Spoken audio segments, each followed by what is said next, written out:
যাবি যাবো যা আমি হলে কোনে যাবো এক মুসলমানের জায়গা কোনে আল্লাহর আসসালামু আলাইকুম গাইস, আমরা এখন আছি ভোলাগঞ্জ সাদা পাথর পর্যটন এরিয়াতে। এখানে এসে এক আঙ্কেলের সাথে পরিচিত হলাম, যিনি আমাদের মতোই হুটহাট প্ল্যানিং করে উইদাউট প্ল্যানিং, মানে মন যেদিকে চায় সেদিকে ছুটে যায়। তিনি ইয়াং বয়সে কেমন ছিলেন, পরিবার গঠনের আগে তিনি কেমন ঘোরাঘুরি করতেন, আজকে আঙ্কেলের মুখ থেকে সেটা শুনবো। আমি শোনা ছোটকালের থেকে কৃষি পরিবার, আমার বাড়িঘর কৃষি কাজকর্ম। তো আমি যে কোনো কারণবশত অভাব অনুটাই আমি কারণ হইতেছে আগে করতাম ফেরি ব্যবসা। আচ্ছা আচ্ছা, এই টেকনিকতে তেঁতুলিয়া কারণ হইতেছে দিনাজপুর রংপুর কারণ হইতেছে রাজশাহীতে সেই ফেরি ব্যবসা করছি করে মোটামুটি কিন্তু বর্ডার টর্ডার মেলা কিছু টুকটাক করে বেড়াইছি শখ করিয়া। আর মোটামুটি কিন্তু বরিশাল আমি যাবি, তারপরে একদিনকে মেলা কষ্টর সময় এক সময় কারণ হইতেছে যে যাওয়ার মন যেগুলো হলো গিয়া ইতে কক্সবাজার যাইতেই পারিনি, টাকা পয়সা কম বেশি জোগাড় করছি কিন্তু সময়ের অভাবে যাইতে পারিনি। তারপরেও যেদিকে যাবো সেদিকেও মোটামুটি আর এক বিপদ, বাড়ির সাথে একজন বাদ গলায় ঠিক মারা গেল। কি করবো, তারপরেও কই যা জীবনে যাবোই। চলে গেলাম কক্সবাজার যা আসাইলে বলে যাই আল্লাহর রহমতে কারণ হইতেছে চিটাগাং সীতাকুণ্ড সেটা দেখতে দেখতে আত্মীয় স্বজন চীনা পরিচয় মানুষ পেয়েছিল। আমার মোটামুটি থাকতে থাকতে 22 দিন রইলাম। 22 দিন যাক মোটামুটি কথা বেড়াইলাম, ভৈরব টৈরব মেলা জায়গায় বেড়াটেরা সাইলে পরে। তারপরে এখন মনে অনেক কথা, বিয়ে শাদী বাচ্চা কাচ্চা। বিয়ে শাদীর পর্বে একটু পরে যাচ্ছি। বিয়ে শাদীর আগের জীবনটা কেমন উপভোগ করছেন আর বিয়ে শাদীর পরের জীবনটা কেমন? আমার জীবনটা কারণ হতে যাই মোটামুটি আমি কৃষি পরিবারের থেকে মোটামুটি চলাফেরার গতিতে আমার ভালো লাগে। আর যে পরিশ্রম জীবনে মেলা করছি কিন্তু যে হাড্ডি ভাঙা কষ্ট সেরকম আমার কোনোদিন অনুভব হয় নাই।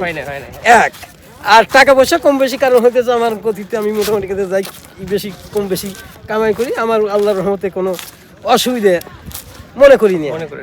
তো এখন তারপরে কিছুদিন পরে মোটামুটি এই জায়গা এক পর্যায়ে হইলো। তা আমি মনে মনে চিন্তা করলাম শালার আমার এই আকাশ দিয়ে উঠিয়ে কারণ হইতেছে মানুষ কতক্ষণে কত যাবি যাবো যা আমি হলে কোনে যাবো এক মুসলমানের জায়গা কোনে আল্লাহর ঘর কারণ হতে মদিনা মক্কায়। তখন আমি সুন্দর করে কিছু টাকা পয়সা গোছা গেছে একসাথে মনে মনে মন্তব্য করি পাসপোর্ট মোট একাই করলাম। একাই পাসপোর্ট করিয়া তাই তারপরে কিছু কিছু আস্তে আস্তে আস্তে আস্তে কিছু লোকের সাথে ইটি করি আটজন আমরা মোটামুটি চলে গেলাম আল্লাহর রহমতে হজে। যা ওই জায়গায় থাকতে থাকতে 22 দিন, মানুষ 11 দিন 12 দিন থাকে, আমরা আল্লাহর রহমতে 22 দিন থাকি। ঠিক আছে, মেলা জায়গা অনেক জায়গা যে জায়গায় মুসলমানের মানে ধর্ম প্রতিষ্ঠান জায়গা না, তাও আমরা একটু শখ করে বেড়াইছি যে উনি আল্লাহ আর টানবি না মনে হয়। আপনার কাছে আমার যে প্রশ্নটা সেটা হচ্ছে, এই যে আপনি হুটহাট যখন মনে চায় যেদিকে চান সেদিকে চলে যান, পরিবার গঠন করার পরে পরিবারের পক্ষ থেকে কোনো মানে বাধা আসছে কিনা যে একা একা যে আপনি যেদিকে মন চায় সেদিকে চলে যান? এখন আল্লাহর রহমতে পরিবারের পক্ষ থেকে আর বাধা নাই, কারণ আমার হইতেছে ছোট মোটো সংসার, 2টা ছেলে। আচ্ছা মোটামুটি ব্যবসা বাণিজ্য আছে। বিষয়টা আমি বলি, আসলে এরকম শৌখিন মানুষ পাওয়াটা আসলে মানে খুব কমই পাওয়া যায়। 100 জন মানুষ হয়তো 1-2 জন মানুষ এরকম শৌখিন আছে যিনি যখন যেদিকে মন চায় সেদিকে চলে যায়। এরকম মন মানসিকতা ঠিক আমাদের মতো আঙ্কেলের। ইয়াং বয়স আঙ্কেল অনেক এনজয় করেছে। তো দেখেন, টাকা পয়সা বড় বিষয় না, তাই না আঙ্কেল? মন যেটা চাই, হালাল যেটা চাই সেই দিকে ঘুরতে হবে, ফিরতে হবে, টাকা পয়সা বড় না।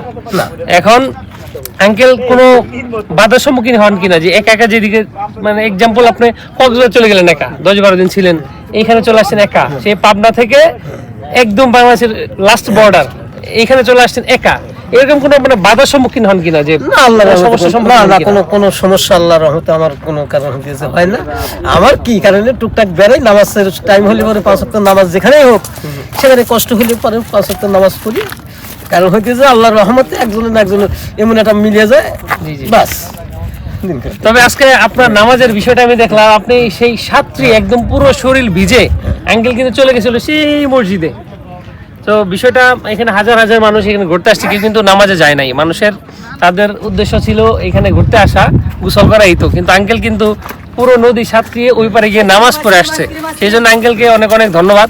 আর আঙ্কেলকে আমাদের পক্ষ থেকে শুভেচ্ছা। জাঙ্গিল একা একা ঘুরে আসলে ভ্রমণ পিপাসী মানুষ, আমাদেরও ভালো লাগে। তো আপনারাও যখন সুযোগ হবে, সময় হবে, বেরিয়ে পড়বেন।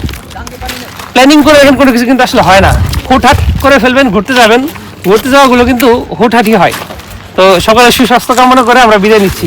আসসালামু আলাইকুম।